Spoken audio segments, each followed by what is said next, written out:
दोस्तों PSL match के दौरान बाबर आजम और मोहम्मद रिजवान की बेटी अनाबिया का कैदी नंबर 804 पर शानदार डांस। बाबर आजम ने कप्तान से मोहब्बत जाहिर कर कर ये साबित किया कि वो आज भी कप्तान की हमायत करते हैं। पीएसएल मैच के दौरान मोहम्मद रिजवान की प्यारी बेटी अनाबिया नगदा कोका कैदी नंबर 804 पर झूमते हुए देखकर दोस्त बाबर आजम भी इमरान खान की सपोर्ट में डांस करने लग गए। जैसा कि आपको पता है कि बाबर आजम इमरान खान को अपना उस्ताद कहते हैं और इन्हें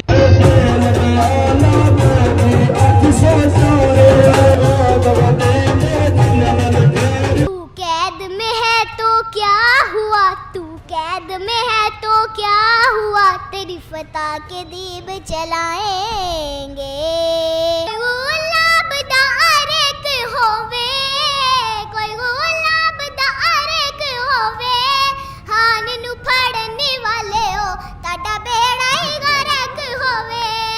जो मर्जी कर लेंदे हो, जो मर्जी कर लेंदे हो, झूठे मूठे केस करके तुसी बार बार फाड़ लेंदे हो। अपने दोस्त के साथ साथ बड़े भाई का भी दर्जा देते हैं। इसी वजह से आज इन्होंने मोहम्मद रिजवान की प्यारी बेटी अनाबिया के साथ मिलकर पीएसएल मैच में कैदी नंबर 804 पर डांस करते हुए इमरान खान की रिहाई की अपील कर दी है। जैसा कि आपको पता है कि मलकू का गाना कैदी नंबर 804 इस वक्त पूरी दुनिया में वायरल हो चुका है और बड़े से बड़े खान साहब को चाहने वाले स्टार अपनी मोहब्बत का पूरी दुनिया से इजहार कर रहे हैं। इसी तरह आज बाबर आजम ने भी पीएसएल मैच के दौरान डांस कर कर अपनी मोहब्बत का इजहार कर दिया है। दोस्तों इस हवाले से अपनी राय का इजहार कमेंट सेक्शन में दें। वीडियो अच्छी लगे तो लाइक करें और इस चैनल को सब्सक्राइब करें।